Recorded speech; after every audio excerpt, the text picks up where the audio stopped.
terlebih dahulu mengucap puji syukur kehadirat Tuhan Yang Maha Esa. Namun sebelumnya, saya ingin menyapa Bapak dan Ibu. Yang terhormat, Ibu Evi Febriani, selaku narasumber. Yang terhormat, Bapak Koordinator, selaku koordinator pelatihan. Yang kami cintai, Bapak Ibu rekan-rekan TFL. Assalamualaikum warahmatullahi wabarakatuh. Selamat sejahtera untuk kita semua. Saudara-saudara yang kami hormati, sebagaimana tercantum pada jadwal, pada kesempatan hari ini akan membahas materi manajemen keuangan. Materi ini menjelaskan tentang dasar hukum pengelolaan keuangan, pemberi dana dan tujuan penggunaan, tata kelola pencairan dana, penggunaan dana, penyaluran dana, dan pertanggungjawaban dana bantuan. Materi ini sangat penting bagi rekan-rekan TFL dalam pelaksanaan kegiatan di lapangan. Baiklah, sebelumnya narasumber menyampaikan materinya, saya menyampaikan beberapa ketentuan acara sebagai berikut. Narasumber kami beri waktu 2 jam untuk menyampaikan materi. Selama narasumber menyampaikan materi, tidak ada interupsi dari peserta. Setelah narasumber menyampaikan materinya, maka akan dibuka sesi tanya jawab. Selanjutnya segera kami persilahkan kepada Ibu Evi Febriani untuk menyampaikan materi. Silakan Ibu. Terima kasih.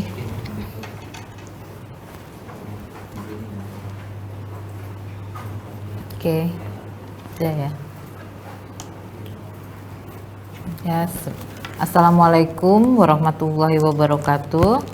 Selamat pagi teman-teman dari Sumatera Barat ya, ini semuanya. Senang berjumpa dengan teman-teman walaupun melalui Fitcom ini. Untuk pelatihan tahap 2 ini sama seperti tahap 1, kita masih menggunakan metode e-learning karena situasi kondisi yang tidak memungkinkan untuk kita langsung bertatap muka. Nah, pada kesempatan ini kita akan bersama-sama mendiskusikan mengenai manajemen pengelolaan keuangan. Untuk wilayah Sumatera Barat ini semuanya sudah cair ya untuk dana tahap 1 70%. Sudah cair semuanya? Bisa kedengeran? Ada yang jawab? Sudah cair semuanya? Sudah ya? Oke, baik. Nah, sebelum kita masuk ke materi, sebelum kita masuk materi, tadi yang seperti sudah disampaikan oleh moderator, pada hari ini kita akan membahas mengenai dasar hukum, pemberi dana dan tujuan penggunaan dananya, tata kelola pencairan dana, penggunaan dana bantuan, persyaratan, dan laporan pertanggungjawaban. Nah, ini nih yang sering kali teman-teman nantinya harus fokus untuk dokumen laporan pertanggungjawaban. Baik, coba ini semuanya sudah hadir dari masing-masing kabupaten. Dari Pasaman Barat sudah hadir semua?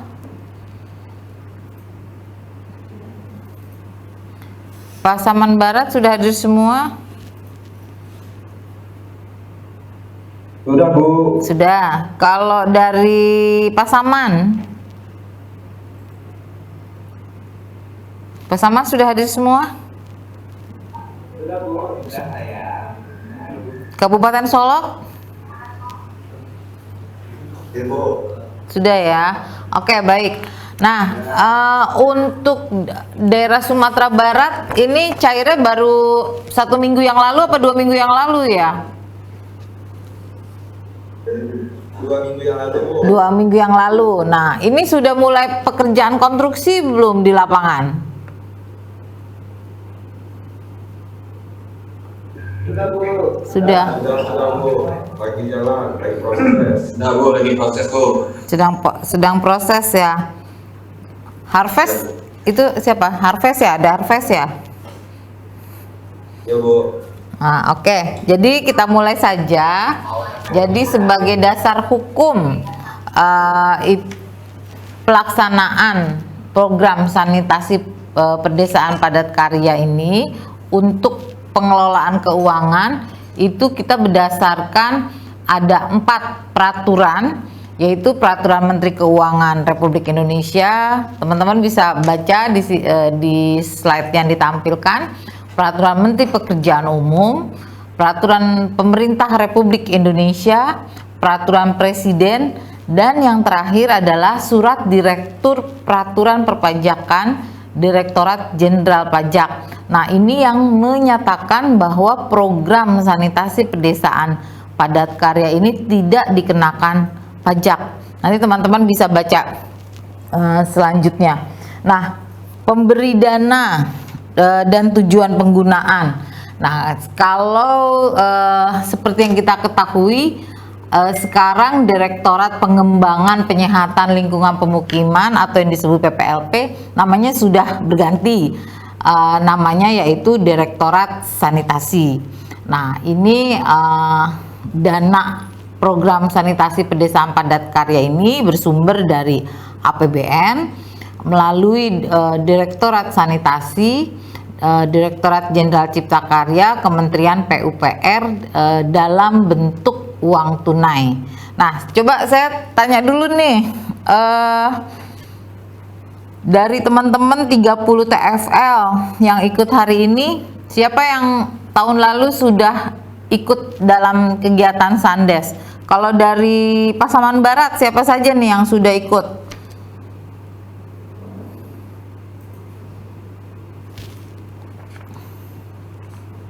Dari Pasaman Barat?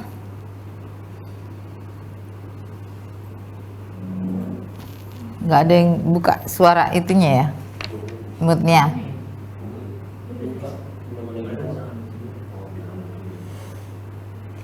Dari Pasaman Barat baru semua untuk program Sandes. Nggak ada yang jawab ya? Nggak ada yang. Kabupaten Pasaman juga baru semua kayaknya ya.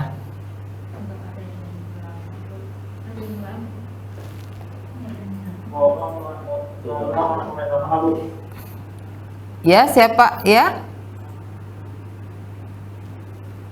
Nggak ada. Siap. Oke. Nah, ini tujuan penggunaan dananya. Sekarang saya balik lagi tujuan penggunaan dana. Teman-teman, untuk di lapangan saya langsung aja tanya ya. Untuk Kabupaten Pasaman, Rianto Sitorus hadir nggak? Hadir, Bu. Hadir. Ini Bang Rianto Sitorus, uangnya udah cair di Pasaman? Ya, sudah, Bu. Tahap 1 sudah. Nah, gimana? Ada kesulitan nggak untuk pencairan dana tahap 1-nya? Sudah dibuat RPDB-nya? Sudah maju? RPDB-nya sudah, Bu. Pengerjaan di lapangan tahapannya sudah sampai 2%, ada yang 1,8%. Oke. Nah, fasilitas sanitasi yang dibangun apa saja?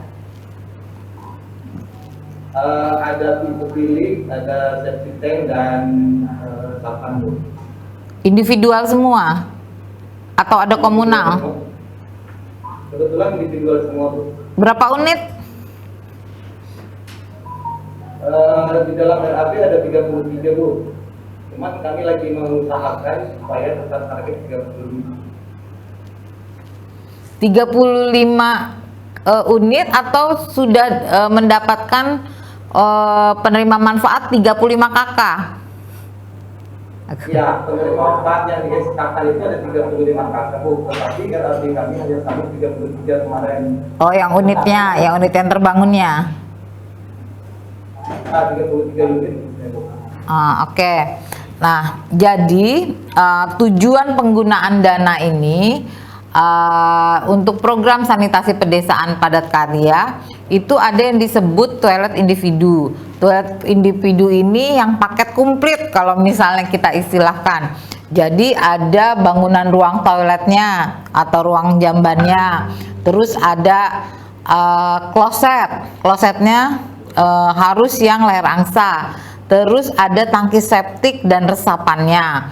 Nah, itu pilihan yang pertama. Yang kedua adalah kombinasi bangunan ruang toilet dan tangki septik. Ini bisa jadi yang komunal. Jadi teman-teman bisa membangun juga tangki septik yang komunal.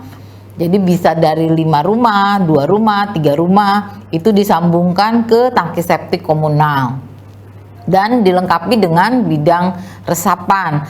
Nah, kalau misalnya rumah yang kita sebagai calon penerima manfaatnya itu sudah punya ruang jamban, teman-teman juga sebenarnya bisa untuk memfasilitasi hanya toiletnya saja, klosetnya, dan tangki septiknya. Atau kalau memang sudah mereka punya ruang jambannya, klosetnya, nah itu bisa juga hanya tangki septiknya saja dan resapan. Nah, kalau untuk kombinasi TPS individu dan TPS individu dan komunal, teman-teman bisa lihat juknis bagaimana kita memilih fasilitas ini. Jadi kalau misalnya di desa tersebut memang semuanya sudah mempunyai tangki septik yang kedap, itu pilihannya bisa ke TPS individu atau komunal. Tapi di daerah ini rata-rata tangki septiknya itu belum ada yang kedap, alias masih banyak cubluk ya kalau untuk tangki septiknya ini. Nah, pendanaannya ini tata kelola pendanaannya yaitu seperti yang teman-teman sudah lakukan setelah teman-teman ini RKM-nya sudah disetujui, sudah oke, dan sudah ditandatangan oleh PPK. Nah, dana yang ditransfer KSM itu ada 2 tahap. Jadi yang pertama yang untuk 70% ini memang harus dananya cair. Nah, ini syaratnya adalah dengan RKM sudah selesai. Dan yang tahap kedua adalah 30%. Nah, buku rekening KSM yang teman-teman di lapangan ini harus ditandatangani oleh 3 orang. Nah, sekarang saya mau tanya nih, kalau untuk pembukaan rekening di Sumatera Barat ini ada masalah tidak? Coba saya minta tolong ke Andriadi dari Kabupaten Solok. Bisa ada Andriadi? Halo.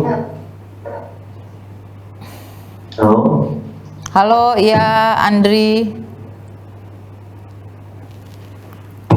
Ya Bu. Ya.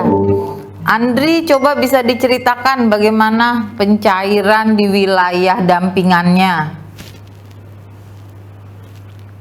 Kalau untuk di wilayah saya khususnya tidak ada kendala Bu. Cuman beberapa pencana itu tidak memberikan himbauan yang salah. Jadi sebelumnya harus informasi Bu. Supaya saya tidak ada. Gak jelas suaranya. Iya, sinyal dari sana. Sinyal HP-nya. Oke. Halo, ya. Jelas Bu. Halo. Halo, iya, coba. Ya, tidak ada kendala Bu. Oke, iya. Tidak ada kendala ya. Iya Bu. Akses ke bank juga mudah dari wilayah dampingan Pak Andri. Kalau untuk aksesnya itu lumayan. Cuman kan untuk unit itu kan di satu kecamatan tuh hanya 1 gitu. Tapi untuk aksesnya bisa dilalui lah sama KSM-nya Bu. Pada intinya tidak ada kendala. Oke, Makanya baik. kita waspada saja. Ah, Waspada kenapa Pak Andre? karena kan pencairan dalam jumlah besar Bu, ya kan? Karena Ya. itu kan agak riskan Bu, gitu loh. Oke. Jadi kita mensiasati gimana KSM itu tidak memegang uang tunai yang cukup banyak, gitu loh. Ya, baik, bagus. Ya, coba saya tanya ke Satria Septinova, Kabupaten Pasaman. Hadir?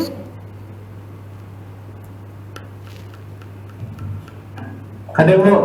Hadir. Oke. Coba Pak Satria bisa diceritakan kalau di tempat dampingannya itu untuk dana tahap 1 itu rencananya berapa kali penarikan?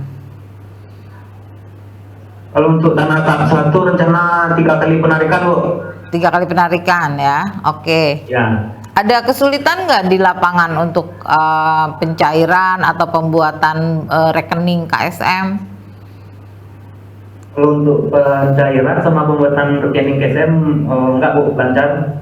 Dan akses untuk ke bank juga dekat dengan lokasi. Oke, ya. Terima kasih Pak Satria. Oh. Ya, jadi teman-teman untuk penarikan rencana dana tahap 1 ini yang 70%, minimal itu harus 3 kali penarikan. Jadi kita tidak bisa langsung menarik semuanya 245 jutanya itu ditarik semua, tidak boleh. Nah, minimal 3 kali penarikan, atau kalau misalnya memungkinkan, kalau aksesnya itu tidak sulit untuk ke bank gitu ya, itu bisa saja 4 kali misalnya untuk menjaga keamanan uang tersebut yang ada di KSM, seperti itu. Nah, untuk yang tahap kedua itu juga minimal sebesar 2 kali penarikan kalau untuk tahap kedua. Nah, ini teman-teman RPDB-nya yang disusun oleh KSM bersama TFL itu pun harus sudah diverifikasi oleh Paskap, oleh fasilitator kabupaten. Jadi untuk laporan pertanggungjawaban dana tersebut, KSM wajib menyerahkan LPJ setiap tahapan kepada PPK. Nah, terus isi dari LPJ tersebut yaitu harus dilengkapi dengan dokumen pengadaan barang dan jasa, laporan fisik, dan laporan keuangan. Nah, ini tantangannya mungkin kalau yang tahap 1 teman-teman sudah jadi RKM, uangnya diajukan ke PPK, sudah selesai, sudah oke semua, itu uangnya bisa langsung dicairkan. Tapi di tahap kedua ini yang 30% itu teman-teman harus sudah menyelesaikan pekerjaan fisik di lapangan itu 60% atau 50% dari rencana fasilitas sanitasi yang dibangun itu harus sudah selesai dan dites komisioning. Selain laporan keuangan tentunya. Nah, ini yang jadi tantangan. Kadang-kadang teman-teman ini suka kerjanya borongan. Dalam artian kalau sudah mau selesai baru laporannya dibuat. Nah, saya tidak mau hal tersebut terjadi lagi. Jadi teman-teman harus secara berkala laporannya itu sudah dibuat. Jadi nanti kalau RPDB 1-nya sudah selesai, berarti laporannya pun itu sudah selesai untuk penarikan RPDB kedua. Nah, nanti pas teman-teman mau mencairkan dana tahap kedua, itu laporannya sudah lengkap. Tidak nunggu semua kerjaan selesai baru laporan keuangannya seperti itu. Jadi diharapkan semua laporannya benar-benar dibuat secara berkala. Nah, itu tantangannya. Jadi nanti kadang-kadang teman-teman tuh terhambat untuk pencairan tahap kedua itu karena provinsinya dari kabupaten cukup jauh. Nanti kalau ada koreksi balik lagi ke kabupaten. Nah, itu jangan sampai terjadi seperti itu, teman-teman sekalian. Nah, untuk pelaksanaannya di lapangan, ini juga saya sekalian nih, teman-teman tadi bilang sudah ada kegiatan konstruksi di lapangan, tapi yang saya lihat di laporan di Datamis itu teman-teman konstruksinya belum ada laporannya. Nah, ini juga selain dana keuangan, progres keuangan, teman-teman juga harus update laporan pekerjaan di lapangan, laporan konstruksinya itu setiap minggu harus diupdate. Kenapa? Karena kami yang di pusat itu kan, apalagi dalam keadaan COVID sekarang, kita agak sulit untuk langsung monitoring misalnya ke lapangan. Yang sebagai acuan, sebagai progres yang kita lihat adalah data yang teman-teman kirim. Data yang teman-teman kirim dan laporkan kepada Paskap. Nah, nanti Paskap yang akan mengupdate di data MIS-nya. Seperti itu. Jangan sampai nanti teman-teman sudah bekerja keras di lapangan, tapi data progresnya di pusat, di kami itu tidak ada. Nah, nanti akan terlihatnya ya presentasinya tidak berubah, update-nya tidak berubah misalnya. Nah, ini yang teman-teman harus secara berkala, harus setiap minggu diupdate laporannya. Jadi setiap minggu itu ada progres pekerjaan teman-teman di lapangan, seperti itu. Nah, next. Nah, penyaluran dana dari Balai Prasarana Permukiman Wilayah ke KSM ini semua teman-teman sudah lakukan karena dananya sudah cair ya, alhamdulillah di Sumatera Barat. Nah, dana kegiatan untuk masing-masing lokasi disalurkan melalui dokumen anggaran DIPA Balai Prasarana Permukiman Wilayah. Nah, ini juga kontrak kerja atau perjanjian kerjasama ini juga sudah dilaksanakan ya, yang ditandatangani oleh PPK pada Balai Prasarana Permukiman Wilayah dengan KSM. Nah, sebelum pembuatan kontrak kerja atau perjanjian kerjasama oleh PPK, maka KSM diwajibkan membuka rekening. Ini juga sudah dilakukan oleh teman-teman semua. Nah, pembukaan rekening untuk program sanitasi pedesaan padat karya ini harus ditandatangani oleh 3 orang, yaitu ketua KSM, bendara KSM, dan 1 orang dari calon penerima manfaat.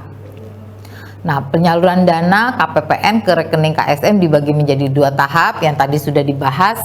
2 tahapnya 70% sebanyak 245 juta, dan tahap kedua 30% itu 105 juta ya. Nah, berkas penyaluran dana disiapkan oleh Balai Prasarana Pemukiman Wilayah. Next. Nah, penggunaan dana. Penggunaan dana ini maksimal 35% ini untuk membayar upah pekerja, dan minimal 60% itu untuk material. Nah, 5%-nya ini untuk operasional. Nah, sekarang saya juga mau tanya nih, dari uang operasional 5% itu kan teman-teman sudah mulai konstruksi. Nah, bagaimana dengan APD, perlengkapan K3 yang ada di wilayah teman-teman? Coba saya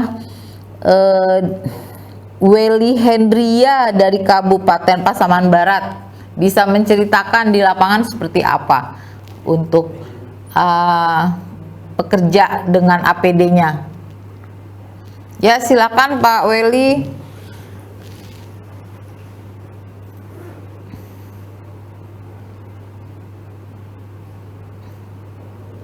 Halo, ya silakan Pak Welly. Internetnya mungkin ya. Ya, silakan Pak Welly, bisa diceritakan.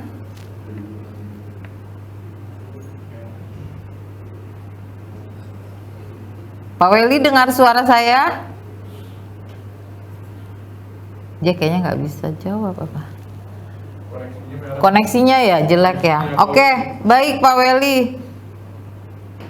Oh, Maaf Bu, saya tidak bisa mute, itu di mute kayaknya, masih di mute. Hah? Oh, silakan Pak, bisa bicara Pak, sudah di unmute Pak.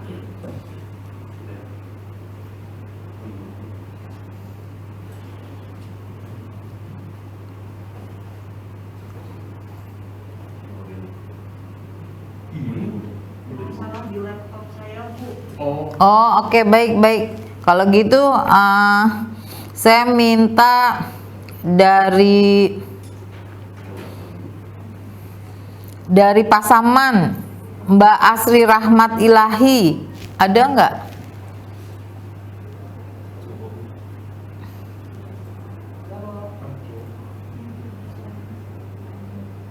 Ada, Bu.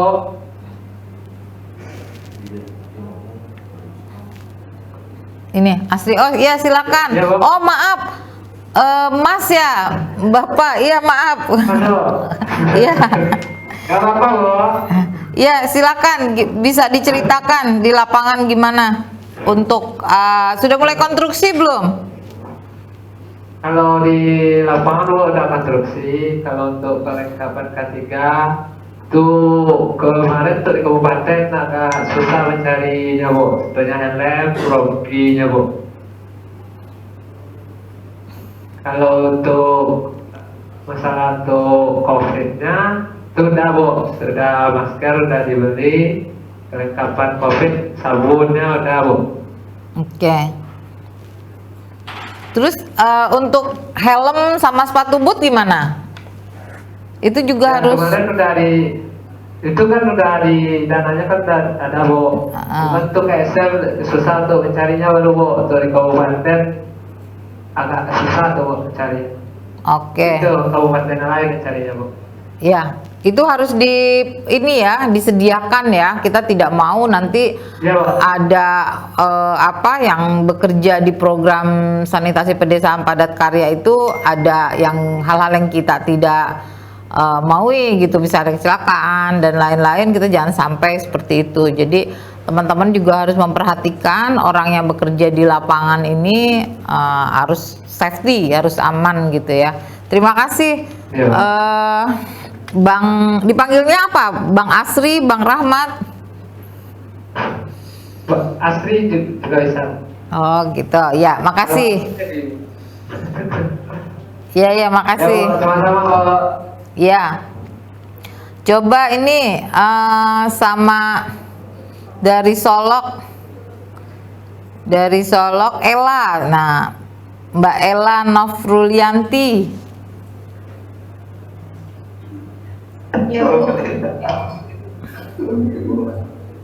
Ya, silakan.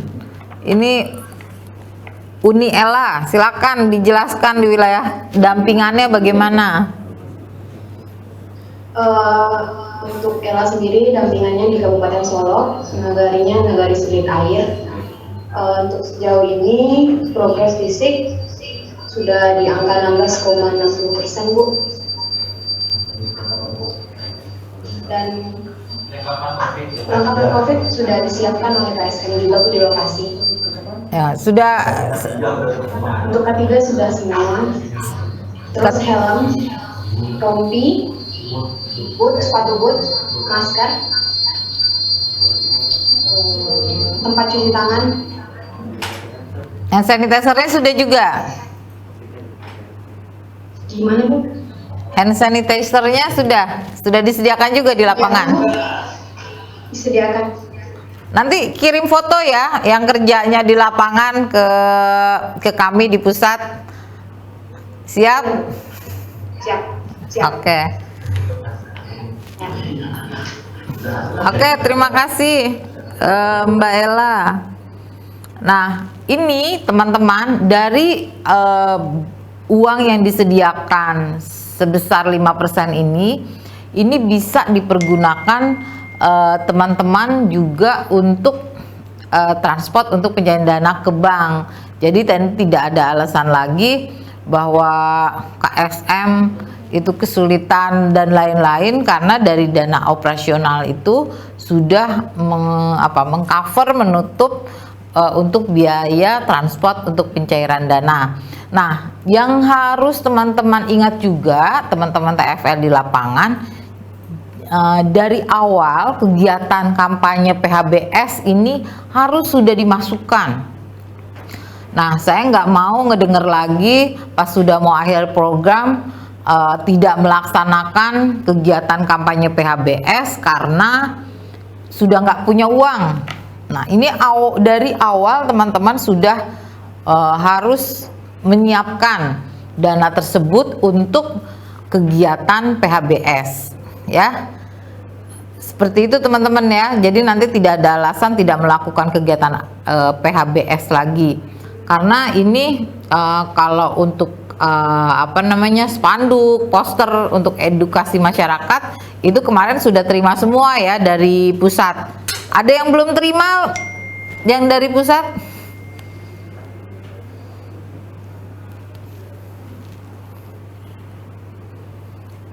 Mbak Rizky Eka Putri, coba bisa menceritakan untuk kemarin itu yang spanduk, poster edukasi masyarakat yang dikirim dari pusat itu di lapangan seperti apa?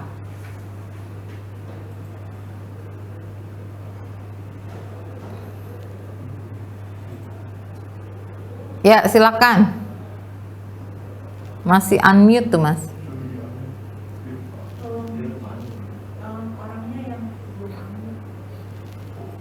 Mbak Rizky bisa di unmute dulu biar suaranya kedengeran.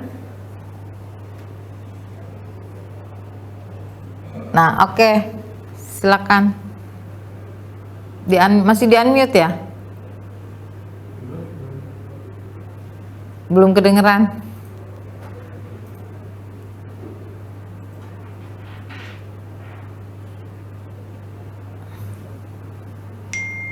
Ya, Mbak Rizky.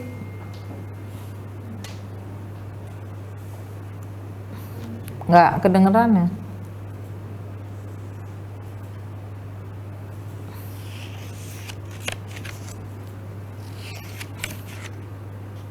Dari sananya?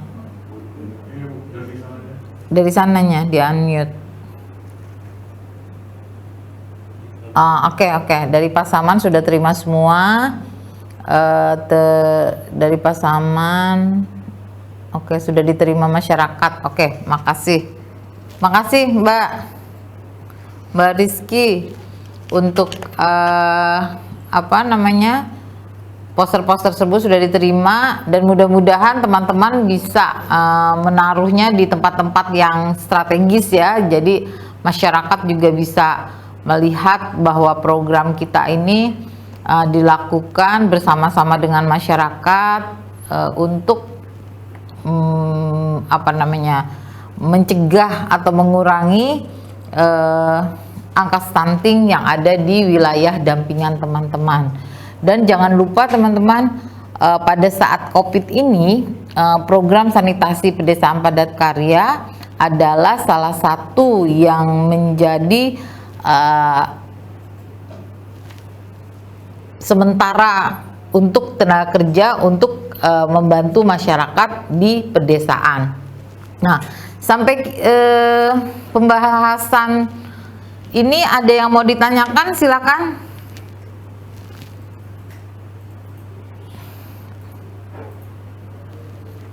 Ada yang mau bertanya? Apa kita lanjut dulu atau ada yang mau ditanyakan? Silakan.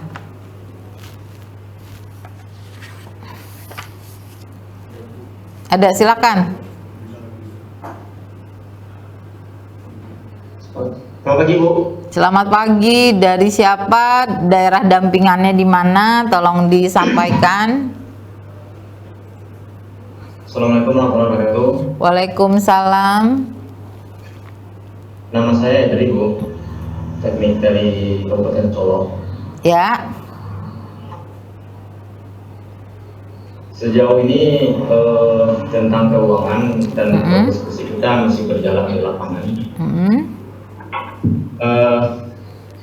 Cuma ini kemarin sedikit, Bu, tentang keuangan di pas pencairan Yang dampingan nagari pertama itu nagari Sibarata. Saat penarikan kita melakukan transferan ke toko material. Jadi setelah kita ajukan RPDB dan surat rekom penarikan, itu yang dilakukan oleh tellernya yang pertama gini Bu, dia tarik dulu baru ditransfer. Jadi di dalam buku rekening kita itu cuma ada tertarik, dan untuk transfer ke toko materialnya itu kita ada slip. Jadi saya inginkan waktu itu ditransfer dan itu tertera di buku tabungan. Ya karena awalnya kita meminta penarikan, ya artinya mereka tarik dulu gitu. Dan untuk nagari selanjutnya baru saya jelaskan yang kita inginkan Bu.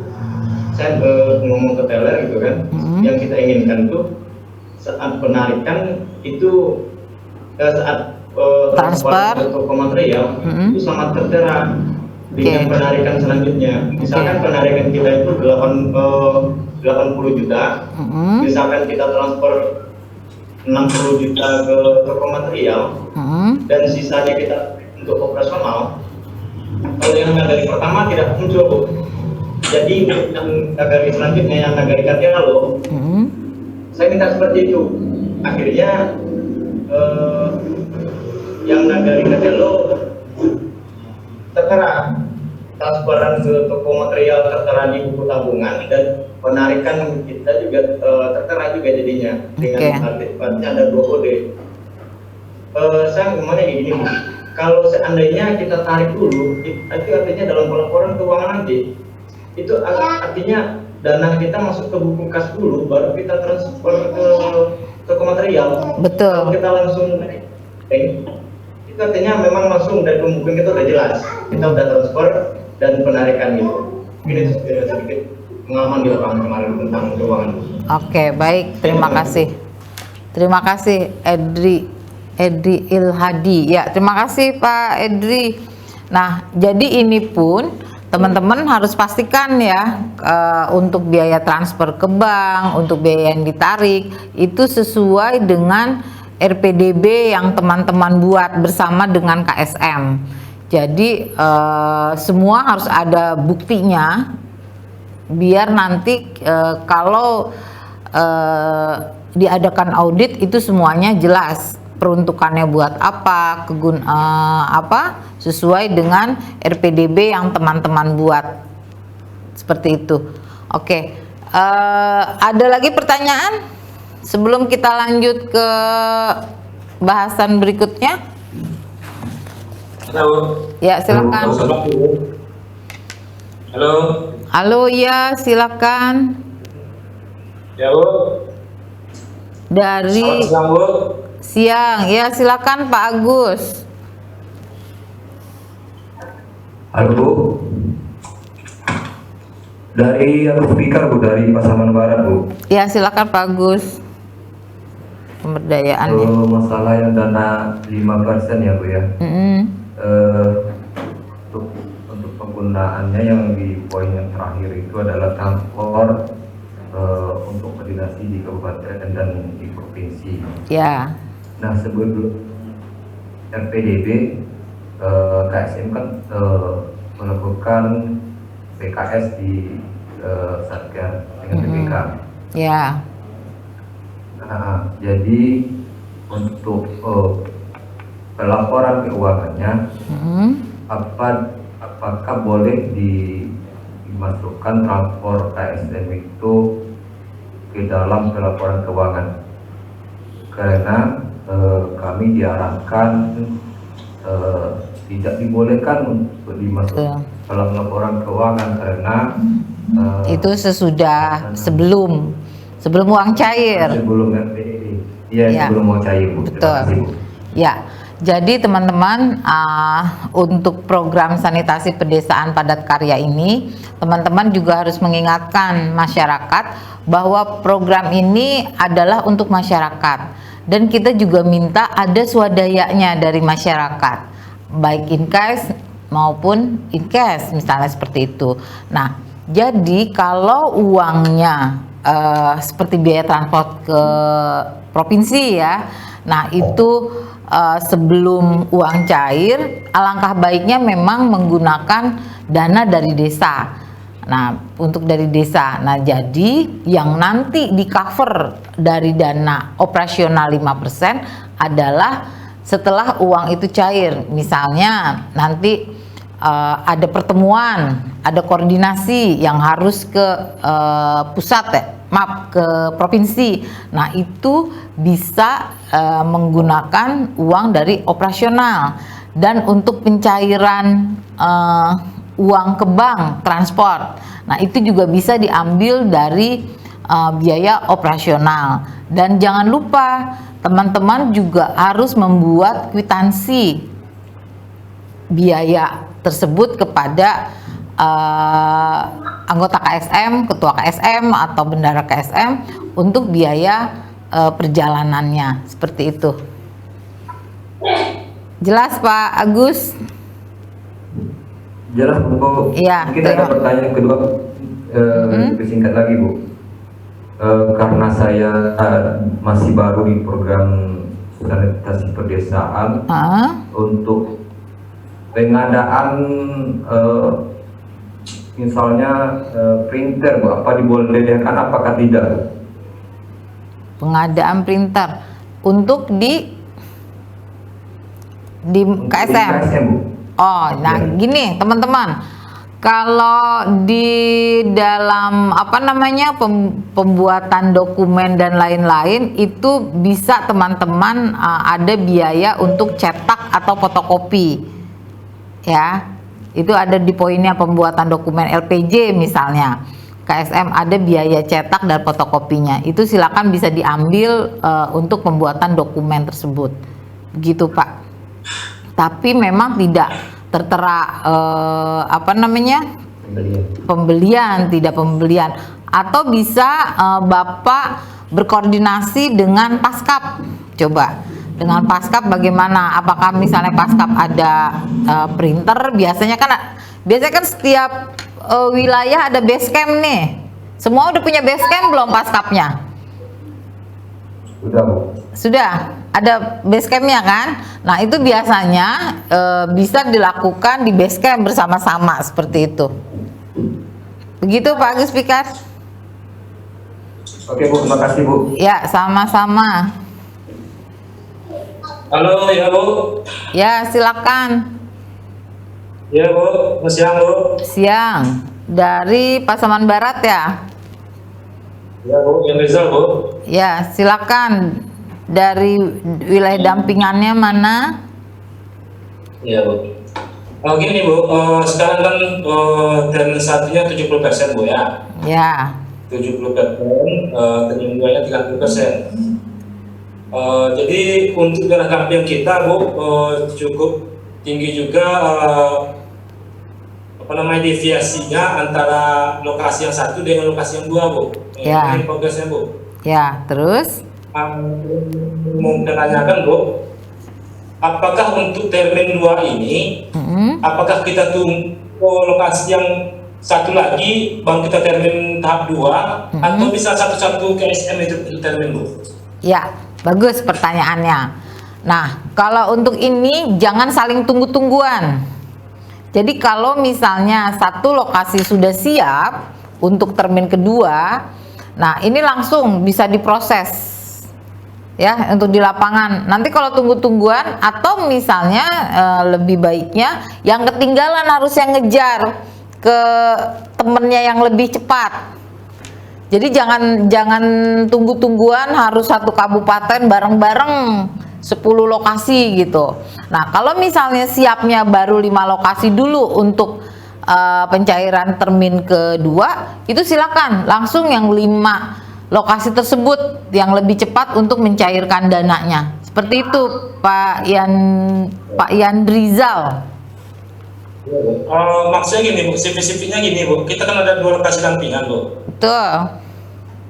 Ya kan, satu lumayan tinggi progresnya, yang satu agak terlambat gitu bukan? Iya, terus? Di kita dua itu harus kita tunggu yang dampingan satu lagi, makanya kita terminnya, atau bisa satu KSM itu kita termin itu, bukan teman-teman lain Bu yang di lokasi kita Bu. Oh iya, oke. Dicairkan saja kalau yang sudah siap Pak, jangan nunggu dulu. Jadi jangan tunggu-tungguan. Ya, saya ngerti Bapak. Oke, gini kan, Bapak kan sekarang mendampingi dua desa kan? Yang desanya misalnya ini sudah oke. Jadi misalnya yang desanya apa? Satunya desa apa? Desanya satu Tamiang Hulu, Tamiang Ampalu namanya Bos.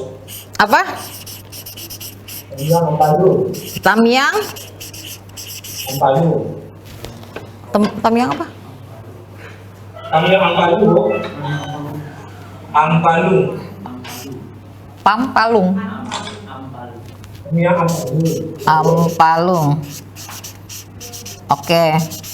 Nah, satu lagi desanya apa? Desanya Simpang Tolang Baru Bu. Simpang Tolang Baru. Tolang Baru. Oke. Nah, sekarang ini pekerjaan progresnya udah berapa persen yang sini? Kalau yang untuk Simpang Tolang ini udah ada 20% Bu sampai kemarin Bu. Oke. Yang ini? Yang ini baru sekitar 6% baru Bu.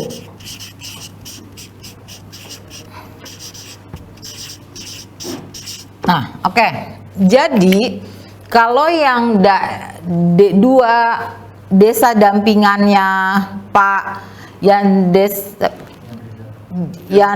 Rizal, nah selama yang misalnya desa ini progres fisiknya sudah cepat ya, udah 20%, sedangkan yang satu lagi yang satu lagi 6%. Nah, kalau desa ini sudah memenuhi syarat untuk pencairan dana tahap 2, itu bisa langsung diajukan Pak. Jangan tunggu-tungguan dengan desa yang ini yang belum. Jadi selama syaratnya itu progres fisiknya sudah 60%, terus juga 50% dari fasilitas sanitasi yang direncanakan itu sudah selesai, sudah dites komisioning, laporannya ini sudah selesai, itu bisa desa ini dulu yang diajukan. Jangan menunggu dulu desa yang progresnya terlambat gitu. Jangan tunggu-tungguan seperti itu. Nah saya menyarankan kalau misal desa dampingan Bapak ini yang tertinggal, yang harus mengejar tuh yang ini Pak, kesini biar bisa barengan gitu. Ya, yang ditanyakan karena itu sama-sama dampingan kita gitu. Nah iya, jadi kalau yang sudah siap yang desa yang ini, Tamiang Ampalung ini udah siap, sudah progresnya sudah 60% secara keseluruhan. Terus 50% dari rencana yang akan dibangun. Ini berapa unit Pak rencananya di desa ini? Kalau di ada 33 ya Bu. Ada berapa? 30? 33. Nah, oke. 50% dari 33, misalnya 16 atau 17-nya sudah oke semuanya, dalam artian sudah jadi, sudah dites komisioning. Nah, itu Bapak bisa ajukan untuk pencairan dana tahap 2, tentunya dengan dokumen-dokumen yang harus disertakan ya Pak ya, gitu Pak. Oke Pak, berarti minimalnya 50% yang terbangun Bu ya, 50% atau setengahnya dari yang direncanakan di RKM. Oh gitu Bu. Oke. Ya, baik ya, lanjut. Ada pertanyaan lain? Ya sudah Pak. Oke Bu, terima kasih Bu. Ya sama-sama. Ada pertanyaan lain sebelum kita lanjutkan?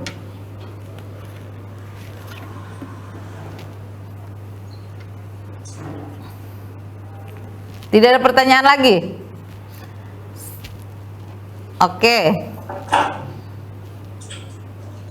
Baik. Nah, ini tadi sudah dibahas nih ya, persyaratan pengajuan dana bantuan dibagi menjadi 2 tahap. Yang 70%-nya ini juga sudah tadi teman-teman sudah semuanya cair. Terus tahap kedua sebesar 30%-nya yang tadi juga sudah kita bahas, fisik minimal mencapai 60%, LPJ-nya tahap 1 sudah diverifikasi, diserahkan PPK. Nah, terus minimal dari 50 dari unit yang teman-teman rencanakan di RKM itu sudah selesai dan sudah dites komisioning. Seperti itu. Nah, ini juga teman-teman harus pintar-pintar atur jadwal gimana untuk menyelesaikan yang 60%, kemudian bisa di tes komisioning. Nah, pelaksanaannya ini teman-teman harus punya apa namanya cara, jangan sampai teman-teman bikin semua tangki septik, tidak seperti itu. Tapi teman-teman harus fokus dulu ke 60%-nya dan 50% dari yang sudah direncanakan di RKM itu yang harus diselesaikan, itu yang harus di tes komisioning. Ini ada nih TFL sekarang yang sudah ikut dari tahun lalu nih, ada Harvest Kabupaten Solok. Coba bisa cerita pengalamannya Harvest. Pengalamannya Bu. Apa kabar Harvest? Alhamdulillah baik. Gimana cara biar pekerjaannya di lapangan, bisa cerita pengalamannya? Untuk pelaksanaan yang di tahun kemarin untuk KSM, didampingan saya di Pasaman. Untuk pelaksanaan fisik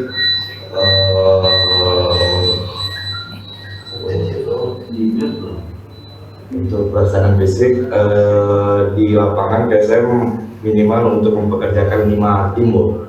Oke. Untuk ada progres kegiatan. 5 tim, 1 tim berapa orang Harvest? 1 tim ada yang berdua, ada yang bertiga Bu. Ada 3 ya minimal biar bisa lebih cepet sih. 3 orang. Oke. Ada yang lain mungkin yang bisa menyampaikan pengalamannya yang tahun lalu pernah ikut di program Sandes selain Harvest?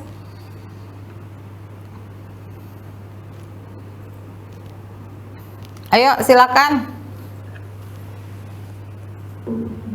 Pak Yudi dari tahun kemarin juga tuh Bu. Ya, siapa? Ayo. Pak Yudi Bu. Pak Yudi, ya silakan Pak Yudi. Pak Yudi Agus, iya. Pak Yudi Agus. Pak Yudi Agus Pasaman. Ayo Pak. Cerita dulu Pak buat teman-temannya.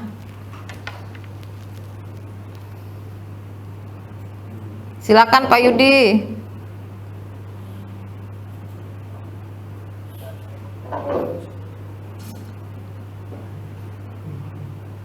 Ketemu ada?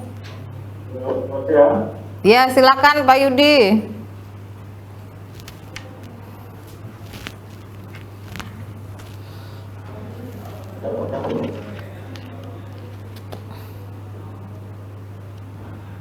Ya silakan Pak Yudi. Sudah di unmute? Sudah. Ya silakan Pak Yudi.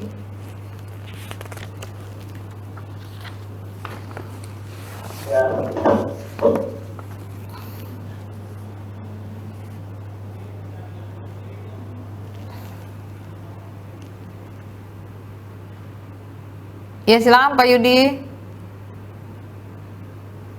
Kedengeran nggak suara saya? Ya silakan.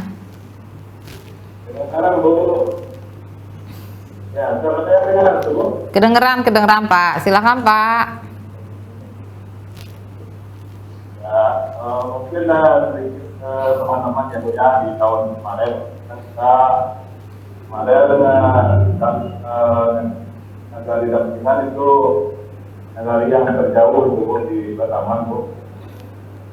Untuk percepatan dalam proses kita kemarin melakukan pendampingan yang maksimal gitu, Bu, terhadap KSM dan utang itu. Kita dikatakan kemarin itu sebanyak 6 tim. Jadi tanggung jawab satu tim kayak ini, Bu. Oke. Satu tim ada berapa orang, Pak? Itu kemarin kita satu tim antara 2 orang sampai 3 orang, Bu. Oke, baik. Baik, Pak Yudi. Mungkin karena kan tiba-tiba terganggu oleh cuaca yang sedikit kurang nampak, Bu. Kalau sore biasanya sudah hujan gitu, Bu. Nah. Pertama tahun apa? Oke, baik. Oke. Nah, jadi mungkin dari pengalaman teman-teman, ini kalau kasusnya yang tadi seperti desa ini, nah teman-teman bisa tambah tenaga kerjanya agar yang desa yang tertinggal ini bisa sama berbarengan daerah dampingannya. Jadi bisa disubstitusi ini kira-kira kalau yang pekerjanya di sini sudah cukup, sudah progresnya bisa dipinjamkan dulu ke daerah yang ini biar daerah yang satunya ini bisa progresnya sama seperti itu. Jadi teman-teman juga harus punya trik di lapangan biar bagaimana ketinggalan dari satu lokasi dengan satu lokasi dampingannya itu bisa berbarengan untuk pencairannya seperti itu. Jadi bisa nambah tenaga kerja untuk biar cepat pelaksanaannya seperti itu. Makasih Pak Yudi. Ada pertanyaan lagi nggak? Kalau tidak ada kita lanjutkan ya. Masih ada pertanyaan?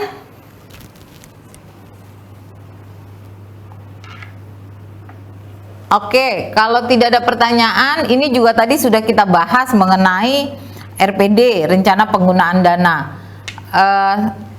Dari rencana penggunaan dana RPD ini, pembagiannya tadi juga kita sudah bahas, ada 2 tahap, 70%, 30%, terus RPD dibuat oleh KSM bersama dengan TFL. RPD merupakan salah satu dokumen dokumen yang harus disusun sebagai syarat dalam pengajuan pencairan dana. Nah, ini juga tadi kita sudah bahas.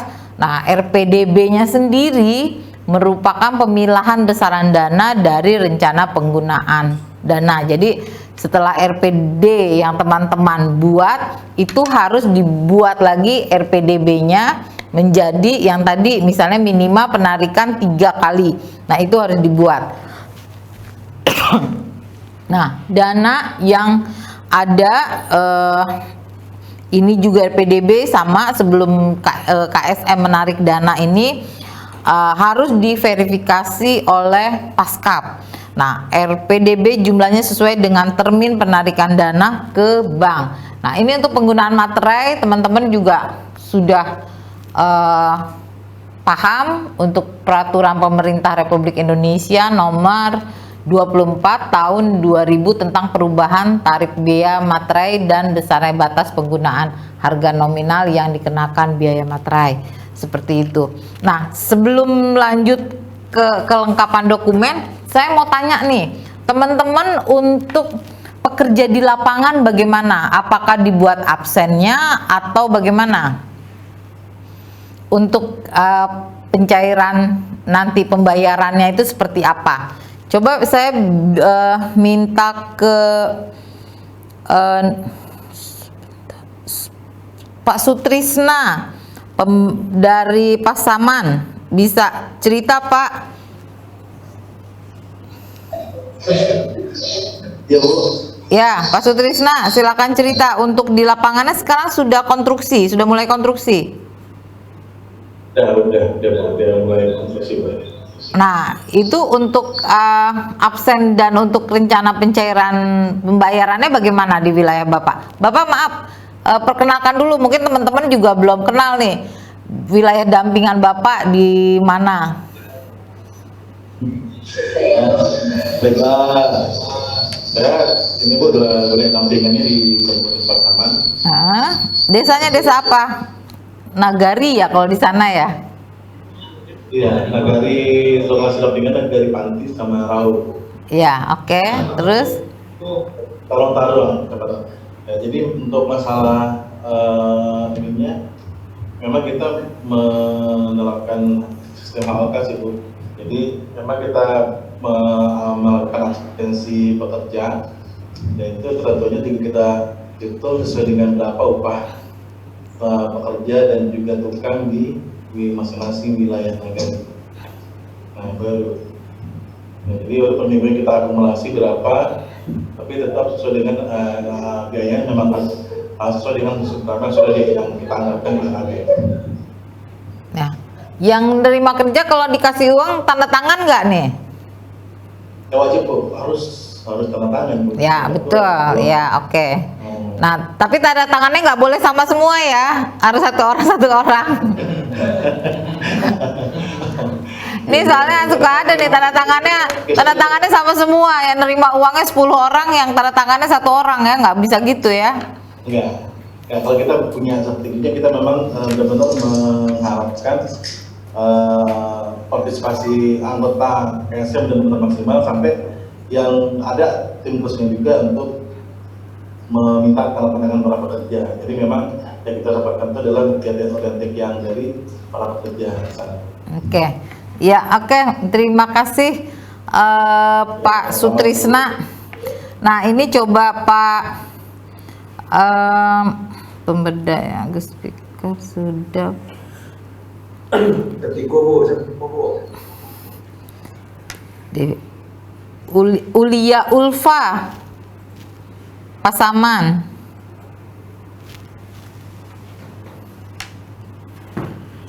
Mbak Ulia Ulfa, hadir Mbak Ulia?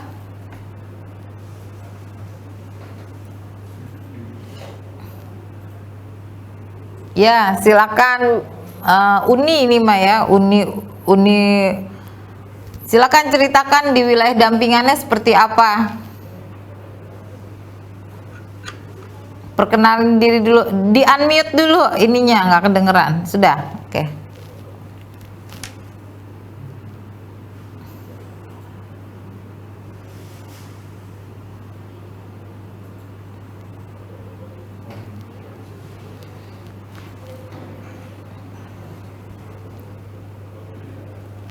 Belum kedengeran Mas?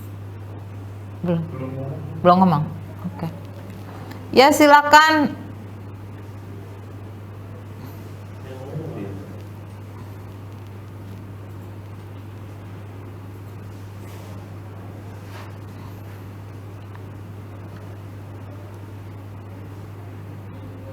Kedengeran nggak suara saya? Mbak Ulia, kedengeran nggak suara saya? Halo?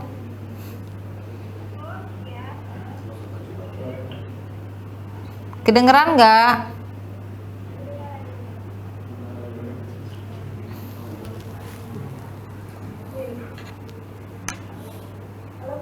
Ya, silakan. Bisa ceritakan di lapangan di daerah dampingannya bagaimana? Untuk kebetulan lokasi saya itu kan daerah Pasaman. Hah? Mukanya nggak kelihatan Mbak, agak geser ke belah sini Mbak.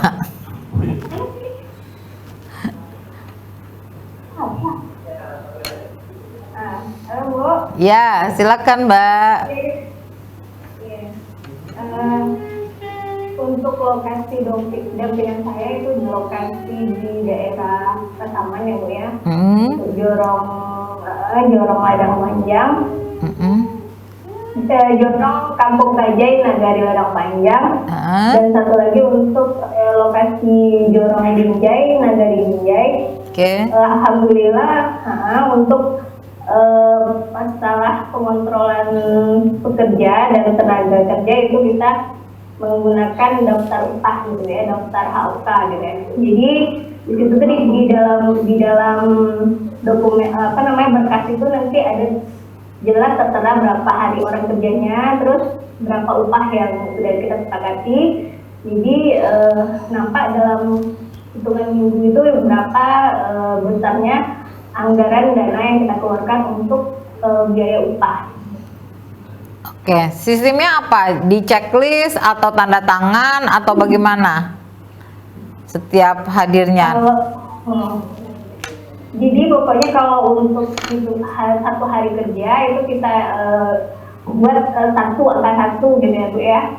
Angka satu, jadi pokoknya hitungan satu hari kerja satu, nanti pokoknya di situ nampak namanya, terus masuk kategori pekerja atau tukang, terus tukang pekerja, terus laki-laki atau perempuan yang bekerja, lalu berapa upahnya gitu. Nanti pada saat minggunya baru direkap gitu. Pakai tanda tangan penerimanya. Berarti pembayarannya setiap minggu ya? Iya Bu. Setiap minggu. Nah ini menarik, ada pekerja perempuan nggak di program Sandes? Kalau untuk saat ini sih belum ya Bu ya, belum ada. Cuma untuk yang swadaya, dulu kan kami ada juga swadaya, misalnya penggalian septic tank itu kan melibatkan masyarakat. Jadi kan dia langsung di masing-masing rumah. Jadi istilahnya orang yang di rumah itu baik yang laki-laki atau perempuan ikut serta gitu Bu. Nah, serta dalam penggalian gitu. Penggaliannya ya. Nah itu juga harus data, harus terrecord. Jadi pekerja yang swadaya tersebut itu juga harus terdata teman-teman semuanya. Nah jadi nanti bisa kita hitung, bisa kita konversi mereka itu swadayanya bekerjanya misalnya berapa hari gitu ya. Nah harus dikonversi dengan uang itu berapa rupiah. Nah itu yang nanti teman-teman bisa masukkan ke laporan swadaya masyarakat seperti itu ya. Nah ini juga penting nih, keterlibatan perempuan dalam program Sandes itu juga harus ada datanya. Misalnya yang tadi Mbak Ulia sampaikan bahwa di penggalian untuk tangki septik misalnya ibu-ibunya juga terlibat. Nah ini juga harus terdata. Nah nanti itu sebagai laporan teman-teman. Ingat di data MIS itu ada pekerja perempuan dan laki-laki. Nah itu harus juga terdata. Nah ini jangan lupa nanti dilaporkan ke Paskap masing-masing ya untuk jumlah pekerja perempuan laki-lakinya. Oke, seperti itu ya Mbak. Iya Bu. Ya terima kasih Mbak Ulia. Coba saya pengen dengar nih Mbak Yolanda Anissa Fitri, pemberdayaan dari Kabupaten Solok. Hadir?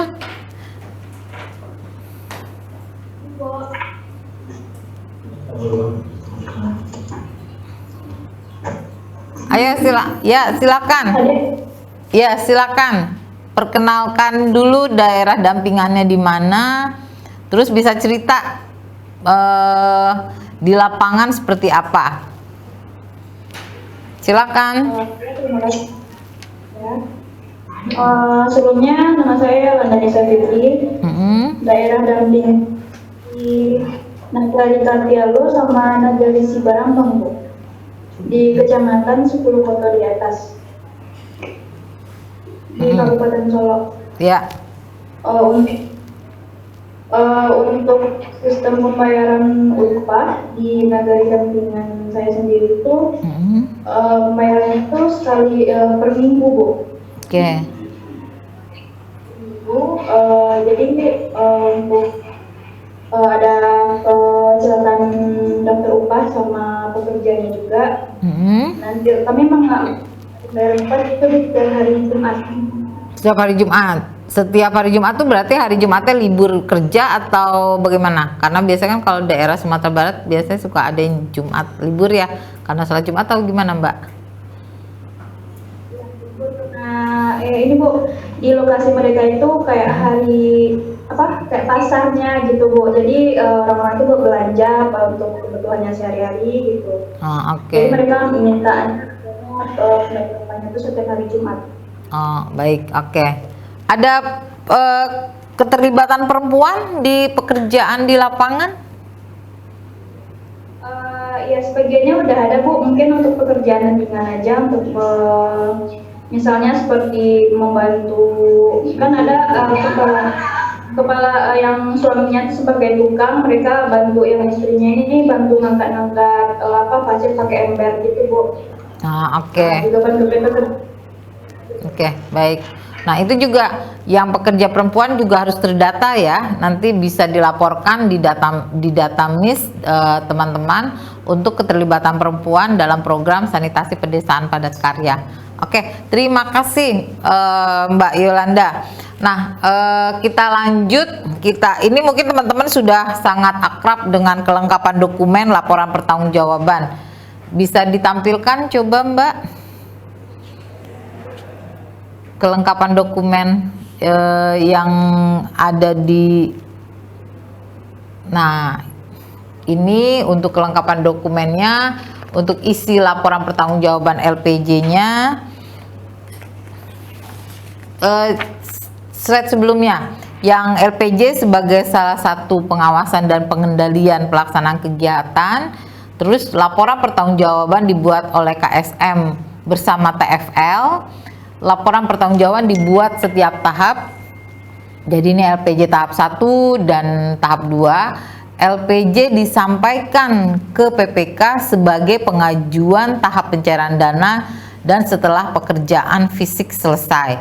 Nah, laporan pelaksanaan ini juga terbagi menjadi 3 bagian. Laporan pelaksanaan fisik, laporan administrasi keuangan, pengadaan barang dan jasa. Lanjut, ini ada beberapa yang laporan yang teman-teman harus dipastikan ini harus lengkap, yaitu berita acara survei ya. Ini yang ada, teman-teman bisa baca semuanya, berita acara yang harus dilengkapi di laporan, juga dengan surat perintah kerjanya, dokumen pengantaran barang atau faktur barang. Nah, ini nih harus benar-benar kalau ada langsung ditempel istilahnya, jangan ditumpuk, nanti bisa hilang 1, 2, ini tercecer, agak sulit nanti untuk merapikannya lagi. Next. Nah, ini juga laporan LPJ-nya, pelaksanaan fisiknya, catatan harian, catatan material, daftar hadir pekerja. Nah, seperti ini. Coba teman-teman ada yang bisa melihat melihatkan kepada saya. Ini teman-teman di rumah masing-masing atau di Basecamp atau di mana nih ikut acara e-learningnya? Nah, kalau di Basecamp ada nggak bisa yang ngeliatin ke saya nih buku catatan harian?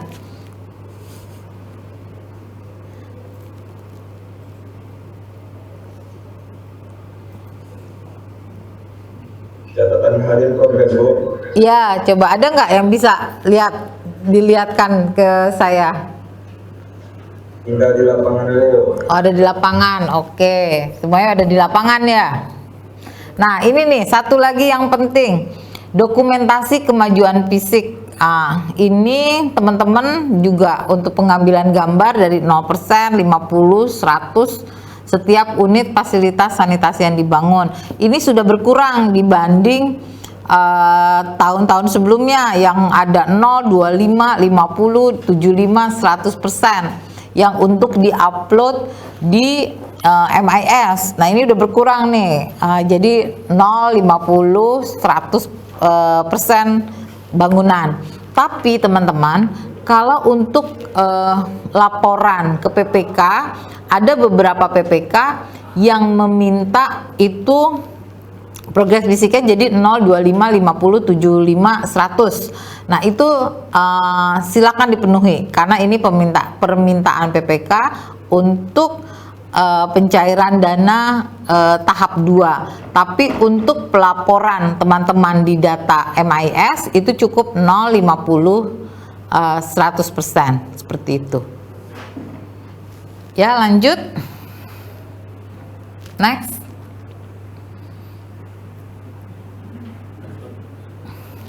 Untuk nah ini isi laporannya tadi ya sudah kita bahas. Nah, ini juga laporan keuangannya yang sudah kita bahas tadi, ada buku bank KSM, buku kas umum, laporan penggunaan dana. Bisa diperlihatkan contoh format rencana RPD. Ini ada di lampiran semuanya seperti ini. Next lagi, Mas. Ya, RPDB-nya lanjut. RPDB buku bank KSM. Ya, lanjut. Non fisik. Ya, seperti ini. Nah, kita masih punya waktu. Kalau mau ada yang ditanyakan silakan teman-teman. Sampai situ aja.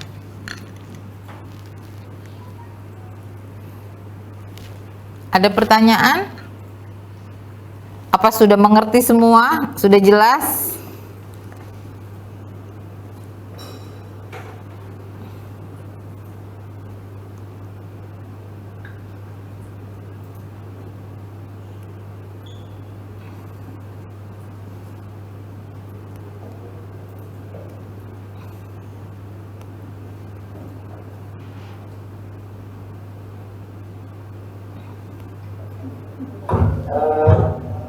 Izin bertanya, Bu. Ya, silakan.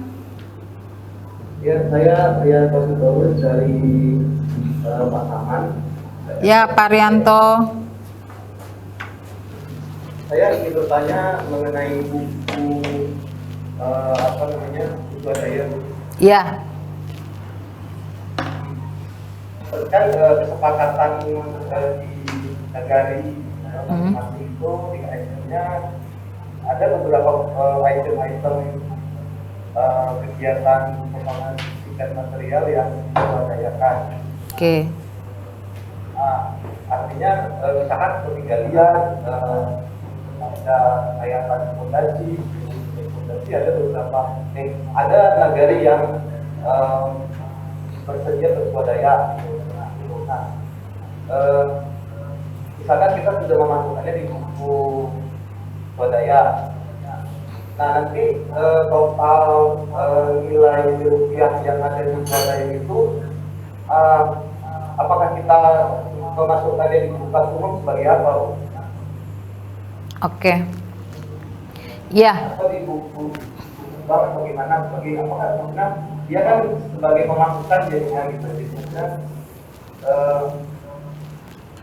atau duitnya itu uangnya dikemanakan Bu biasanya? Oke. Ya. Jadi kalau swadayanya itu berupa tenaga kerja, ini berarti tenaga kerja ya Pak Rianto ya? Ada tenaga kerja, ada Bu, material ada juga. Oke. Nah, kalau tenaga kerja Bapak tinggal hitung untuk HOK-nya saja. Nah, jadi nanti bisa dikonversi. Kalau misalnya bekerjanya 3 orang selama 3 hari gitu ya, itu bisa dikonversi uangnya jadi berapa misalnya. Seperti itu. Misalnya tiga orang 1 harinya misalnya 100.000 misal ya. Nah, di sana di sana berapa sehari kalau untuk bekerja? Kalau bekerjanya itu 80.000. Berapa? 80.000. 80.000. Oke. Nah, bisa dikonversi misalnya 80.000 ada 3 orang berapa hari. Nah, itu jumlah tersebut yang nanti Bapak masukkan ke swadaya untuk tenaga kerjanya. Nah, kalau untuk material kan Bapak tadi bilang juga ada material yang dari masyarakat ya. Nah, itu juga Bapak bisa hitung. Misalnya beli materialnya apa? Semen 2 sak misalnya. 2 sak itu berapa rupiah? Nah, itu ditulis semennya berapa saknya, terus rupiahnya. Nah, nanti pada akhir program kita tahu swadaya masyarakat itu in-can dan in-case-nya berapa. Nah, itu yang akan dilaporkan dalam pelaporan. Seperti itu, Pak. Jadi, masukkan saja ke buku swadaya. Bisa di situ dicatat. Nah, ini tadi ada pertanyaan lagi yang chat satu lagi. Kalau beli materialnya itu di masyarakat bagaimana? Sedangkan dia kan masyarakat nggak punya nota toko, cukup dengan menggunakan kwitansi. Jadi dengan kwitansi tersebut itu sudah sudah sah untuk pembayarannya, seperti itu. Penggunaan materai, sebentar saya nggak kebaca. Izin bertanya dari pengguna materai.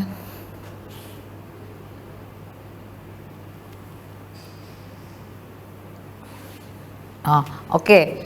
Untuk materai memang untuk pembayaran, bisa dilihat tadi pertanyaannya. Untuk pembayaran sebagai bukti pembayaran upah, materai berlaku untuk bukti pembayaran termasuk seperti pembayaran upah dan biaya operasional. Nah, kalau pembayaran upah itu teman-teman, selain teman-teman harus punya absen dan yang ditandatangani, itu juga harus ada kwitansi yang ada materainya, tapi cukup itu satu perwakilan saja. Jadi kalau misalnya pekerjanya 10, jangan semuanya dibuat satu orang, tapi bisa misalnya misalnya sebulan sekali untuk pembayarannya itu dibuatkan, tapi harus dilampirkan absen dan yang ditandatangani oleh pekerja semuanya. Tapi untuk perwakilan pembayaran bisa kwitansi yang dimaterai itu untuk misalnya 1 bulan itu pembayaran tenaga kerja itu berapa rupiah. Sedangkan biaya operasional kan biasanya apa aja, buat transport aja kan, itu nggak usah pakai materai, cukup dengan kwitansi saja. Kalau misalnya biaya operasional paling berapa ratus ribu gitu ya, cuma 100.000 atau 200.000, untuk biaya tersebut cukup dengan kwitansi saja, seperti itu ya. Oke.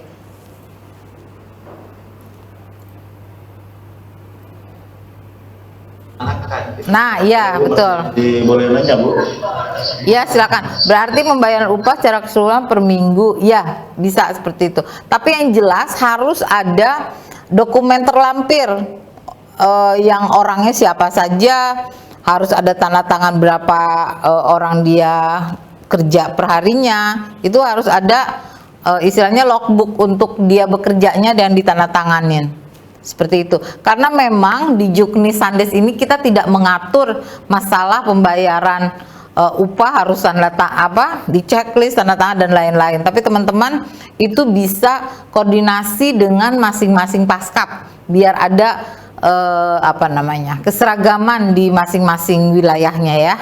Oke. Makasih. Ada pertanyaan lain? Kalau nggak ada pertanyaan, saya mau nanya. Ya, Pak Sutrisna. Ya. Terima kasih, Bu. Ini mengenai penggunaan materai, Bu. Misalnya, biasanya gini, misalnya kita belanja material, misalnya dalam misalnya dalam jumlah nominalnya melebihi, misalnya ada 5 juta, 10 juta misalnya gitu kan. Jadi dalam seminggu itu misalnya ini bukan di dalam itu ada 4 kali periode dengan nominal yang melebihi misalnya 5 juta atau 10 juta, anggaplah ada 40 juta totalnya. Itu kalau misalnya pengguna materai, kalau berarti kan dalam laporan dari BPJ kan mesti satu kwitansi, 1 nota. Boleh nggak di rekap, jadi satu materai aja untuk 1 pembayaran dan untuk 4 nota tersebut, Bu?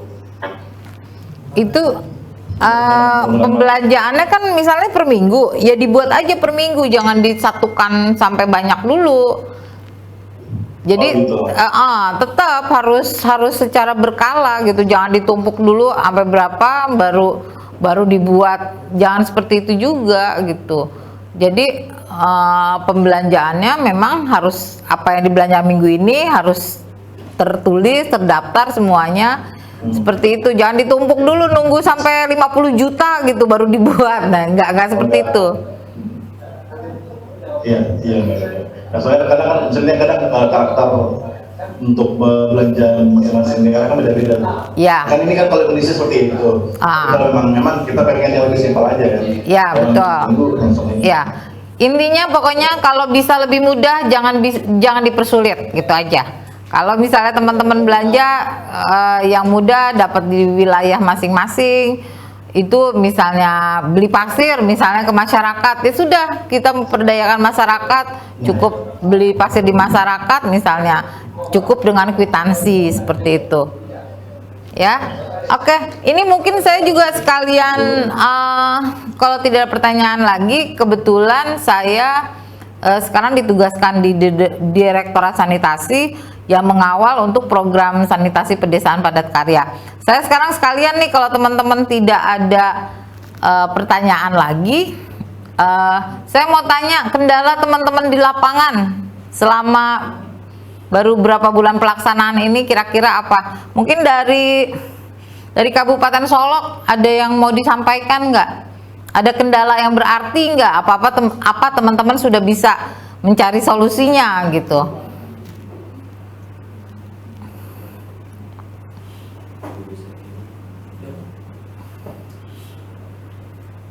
Coba siapa yang mau menyampaikan? Yasid Al-Gofani. Pak Yasid, ada Pak Yasid?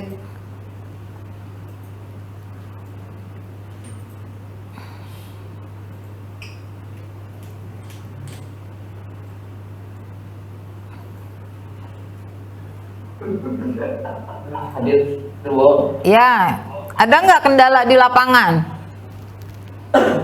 Apa semuanya sudah bisa teratasi?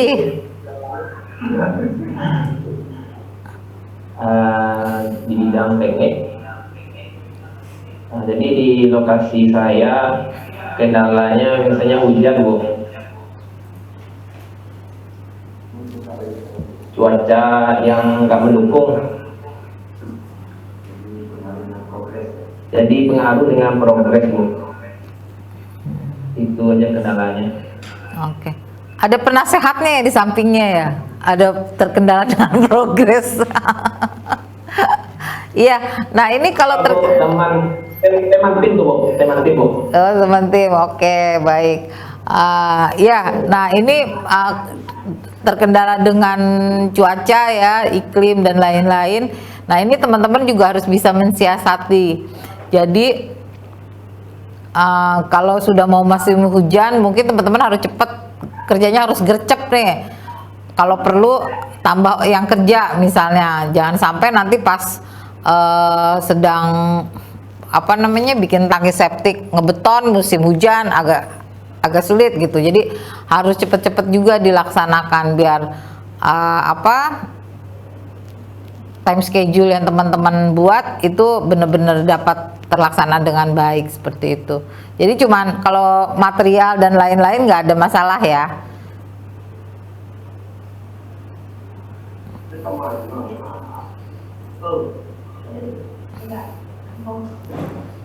Gimana Pak Yasid? Ya, kalau untuk material dan lain-lain tidak ada masalah ya di lapangan. Kalau untuk material ada di dalam saya, stok bahan bangunannya udah habis, Bu. Jadi menunggu toko bangunan memesan dulu, Bu. Palingan 1 hari waktu habisnya, Bu. Oke. Untuk biar selesai barang materialnya. Oke, nah ini juga kalau teman-teman ini bisa bilang ke tokonya, kita tuh program berapa lama, butuh sekian semen, nanti besi sekian, dan teman-teman bisa infokan ke material yang biasa teman-teman beli. Jadi mereka sudah bikin stok lah istilahnya gitu. Jangan menjaga hubungan baik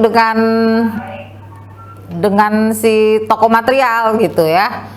Jadi mudah-mudahan semuanya bisa lancar kalau teman-teman juga kerjasama dengan baik. Kan Pak Kepala Desa tahu kan, kalau di sana namanya apa Kepala Desa tuh? Kalau di Solok nama Kepala Desa apa? Wali Nagari, Bu. Wali Nagari. Nah kan Pak Wali Nagari. Nah kan Pak Wali Nagarinya tahu lah sedang ada program, jadi mungkin bisa minta bantu Pak Wali Nagarinya buat semuanya bisa lebih lancar untuk stok material gitu kan. Mungkin kan kalau misalnya sama Bang Yasip tokonya kan nggak kenal misalnya, tapi kan kalau sama Pak Wali Nagari pasti dia kenal kan. Nah itu mungkin di masyarakat teman-teman harus bisa komunikasi, menjaga komunikasi yang baik. Oke ya, berarti masalah seperti itu bisa diatasi ya. Nah saya mau tahu nih, ada penolakan nggak dari masyarakat untuk program Sandes? Coba siapa yang cerita nih? Ella tadi sudah. Dede nih, Dede Kurnia Putra kayaknya belum cerita nih.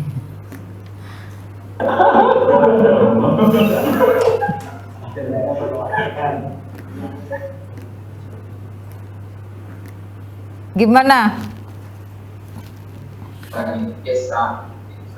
Gimana program di Kabupaten? Assalamualaikum warahmatullahi wabarakatuh. Waalaikumsalam. Ya, coba bisa cerita gimana program di sana?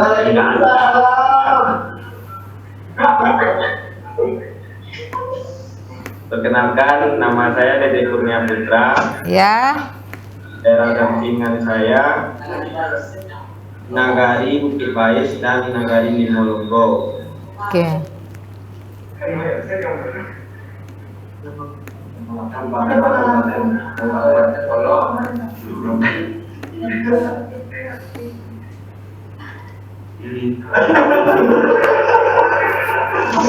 Kenapa diketawa? Coba teman yang ngomong. Ya gimana cerita? Di lapangan ada kendala nggak? Apa ada penolakan dari masyarakat? Apa gimana ceritanya tuh? Kendala cuma masalah cuaca sekarang Bu. Dari hujan, kalau penolakan dari masyarakatnya insya Allah tidak ada Bu. Oke. Apa kendalanya? Kalau kendalanya tidak ada Bu. Tidak ada, alhamdulillah. Kalau di Solo ada kendala di Nagari Yai Batumbuh Bu. Yosef Kurniawan TPL-nya Bu. Jadi lebih baiknya Ibu tanya langsung aja ke Yosef Kurniawan Bu. Kalau di Nagari dampingan saya tidak ada masalah Bu. Oke. Atau kendala. Oke. Ini nggak ada kendala karena nggak mau cerita ke saya atau gimana nih? Nah ini gimana? Siapa tadi temennya Yosef? Yosef Kurniawan. Mana kok Yosef Kurniawan? Waalaikumsalam. Apa kabar Yosef?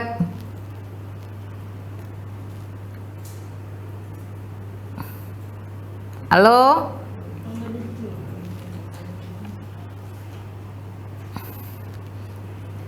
Unmute ya? Enggak. Ya silakan.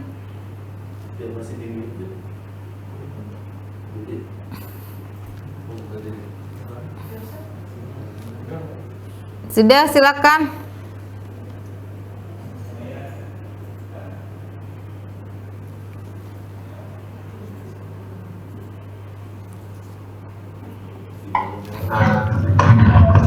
Alhamdulillah. Ya Bu. Ya. Ya gimana? Tolong ceritakan di lapangan seperti apa? Ada kendala tidak? Gini Bu, lokasi saya di Nagari Yai Batumbuh Bu. Awalnya lokasi saya dua nagari. Yang pertama itu Lolo, yang kedua itu Nagari Yai Batumbuh.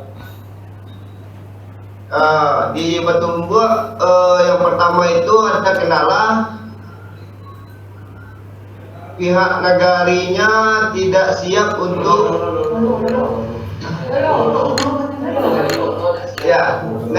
pihak nagari Lolo itu belum tidak siap menerima kegiatan padat karya ini Bu. Alasannya yang pertama itu karena sibuk dengan COVID. Yang kedua, di sana kebetulan ada pupuk terpapar COVID. Jadi di sana itu banyak bantuan, dan untuk kegiatan ini dia tidak istilahnya tidak kurang itu Bu, kurang welcome gitu. Ya, kurang menanggapi. Nah, terus solusinya gimana? Nah, jadi dipindahkan ke negara Yebetumbuak Bu.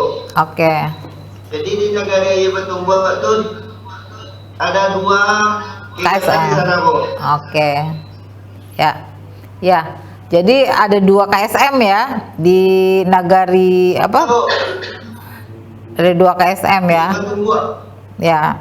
Jadi enak kan, supervisinya juga muter aja di desa itu kan, nggak jauh-jauh ya. Ada enaknya, ada juga nggak enaknya Bu. Apa nggak enaknya? Dingin di sana Bu. Oh, dingin.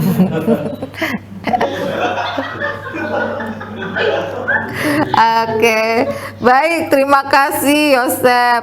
Nah, tadi Pak Yudi dari Pasaman juga melaporkan katanya nggak ada masalah ya Pak ya kalau di Pasaman ya, alhamdulillah tiap negeri dapat program Sandes ini Bu. Oke. Nah itu tadi masih ada yang nanya tentang penggunaan materai, pembayaran upah Bu setiap tetap menggunakan materai. Ya, jadi untuk penggunaan materai ini biar tidak terlalu banyak, cukup untuk misalnya pembayaran 1 bulan itu dibuat 1 kwitansi dengan 1 materai. Nah, tapi tetap dokumennya itu harus ada absennya, ada tanda tangan setiap pekerja. Nah, seperti itu ya. Sudah clear. Nah, nanti kalau belum clear bisa diskusikan kembali dengan Paskap dan advisory. Ya, seperti itu. Oke. Saya coba balik tadi ke Pasaman. Pasaman nggak ada masalah. Pasaman Barat coba bisa cerita siap namanya Septiko Diki Amarta. Septiko Diki Amarta.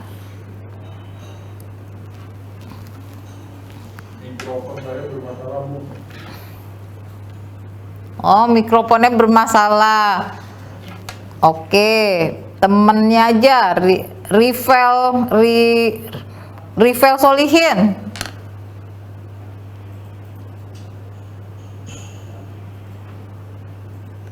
Rivel ada Rivel? Ada ya, silakan.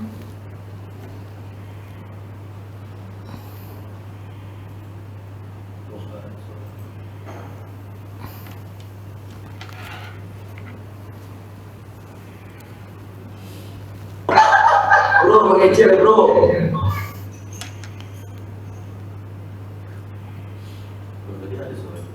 Ya silakan Rivel.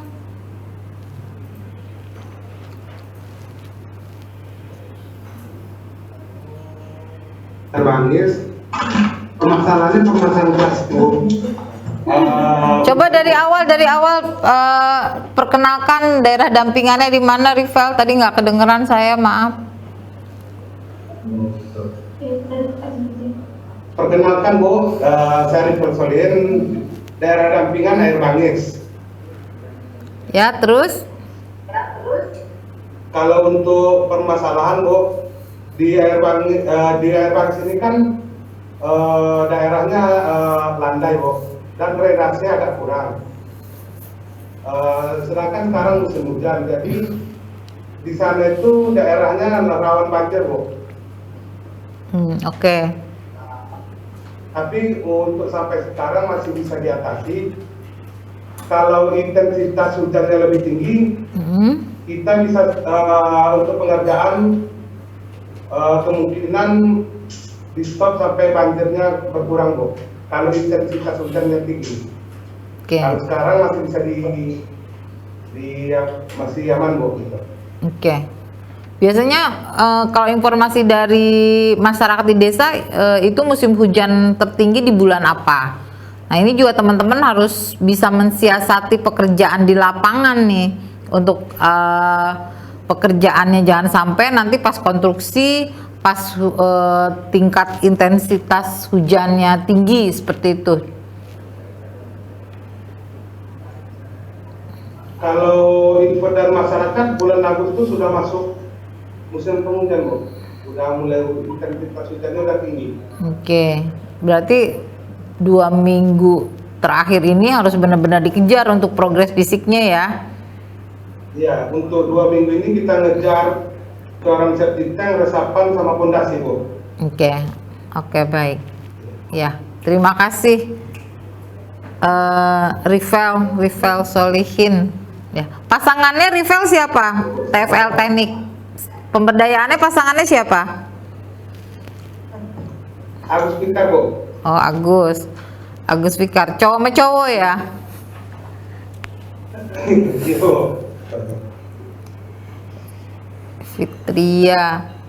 Fitria Marseli.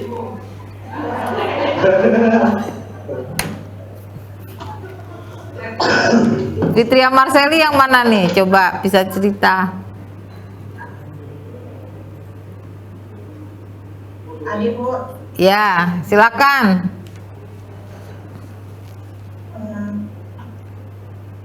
Perkenalkan, nama saya Fitria Marseli dari Kabupaten Pasaman Barat.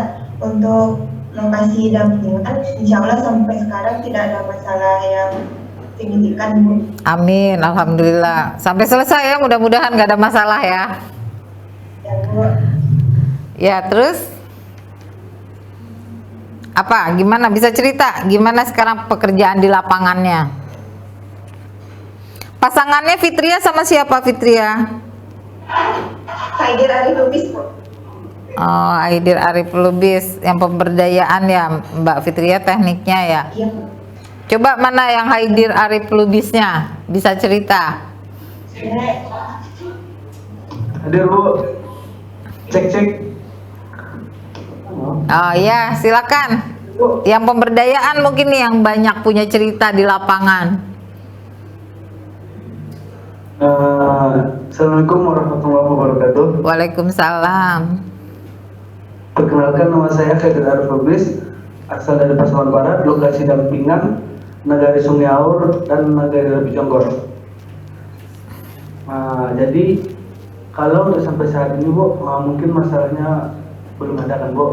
Cuman di awal-awal kemarin ini untuk lokasi yang Rapi Jonggor,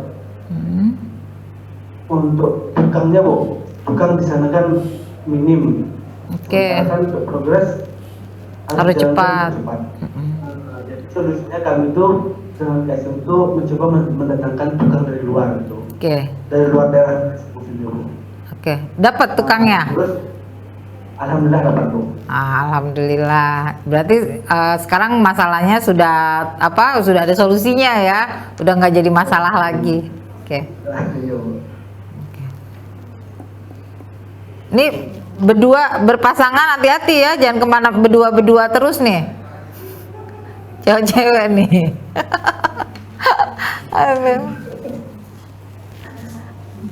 Ya nggak, bercanda ya, jangan diinikan.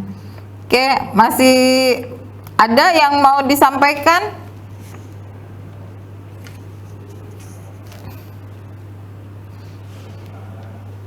Gimana teman-teman, masih ada yang mau disampaikan? Kalau tidak ada, saya pesan ke teman-teman, jaga kesehatan karena kita dalam keadaan suasana yang tidak memungkinkan kita bisa bertatap muka. Saya sebenarnya ingin sekali bisa monef ke lapangan, tapi untuk itu agak sulit pada saat ini.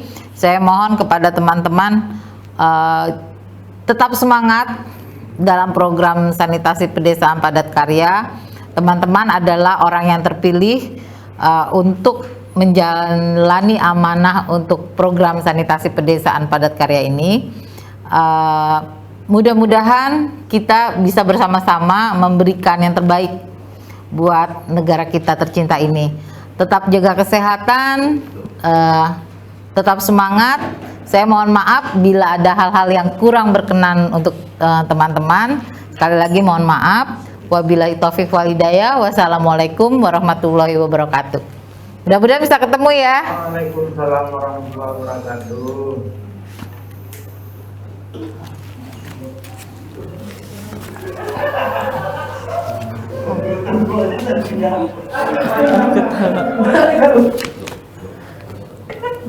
Halo Setia. Ya, terima kasih kepada Ibu Evi Febriani yang telah membagi pengalamannya di acara pelatihan hari ini. Rasa terima kasih juga saya sampaikan kepada para TFL sekalian atas partisipasi aktif selama diskusi berlangsung. Kepada rekan-rekan TFL, kita beri tepuk tangan kepada narasumber.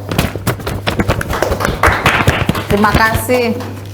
Kita tutup diskusi hari ini dengan ucapan terima kasih. Kepada para peserta TFL, mohon isi lembar evaluasi. Untuk selanjutnya istirahat. Kita mulai sesi selanjutnya pada pukul 13 WIB. Terima kasih. Terima kasih, sampai jumpa.